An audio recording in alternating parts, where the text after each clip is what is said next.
So if you said that around the table, then somebody else would then either build on that or they would add context or they might ask you a question and say, "Do you hide behind humor?" Is that Right. something that you do to offset something else?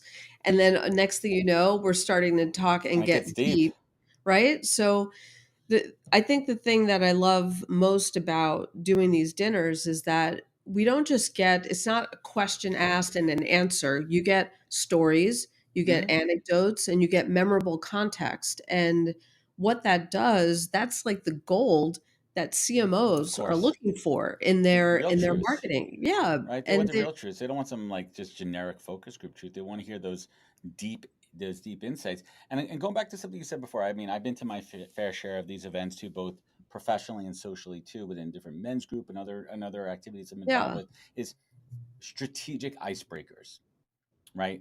Thought provoking icebreakers that are going to yes. give you a real look inside of somebody and who they are, and also give someone an opportunity to see how vulnerable and open they want to be early on. And that kind of sets the tone for the entire event. Yeah, completely, completely. And I mean, one of my favorite icebreakers that sometimes we start with is because it ends up adding value to everybody around the table. So you could totally steal this for anything that you want to use. So it's really just kind of asking everybody, what's like the most interesting piece of content that you've consumed Mm. recently. So it could be a podcast, a book, a Netflix series, whatever it is. And even if it was just an article that you felt compelled to share or it really pissed you off or something like that. Mm. And then so what happens is, with 10 people around the table, everybody's sharing something that ultimately gets captured. And then I'll email that to everybody because either they might remember or they might not. And they'll be like, what was that movie that somebody said? And, but it just ends up being like a really nice icebreaker discussion point, and people end up getting value as soon as they get there, which is nice.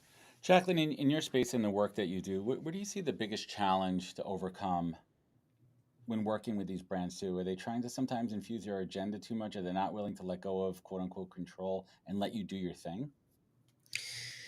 Yeah, I mean, so I think a lot of it is the what I call like the shiny object syndrome. So the reason why, I like to focus on brand DNA is because once we nail what that DNA story is and what it's rooted in, I tell my clients you could literally plan once and then you can pivot off of that forever. Exactly. At least 5 years. I mean, at the very least. So what that does is grounds your communication, whether it's a marketing campaign, a LinkedIn thought leadership, whatever that is, it'll ground them in the same North Star, if you will, year after year after year. And just because it's a calendar year doesn't mean it's all of a sudden we have to reinvent ourselves.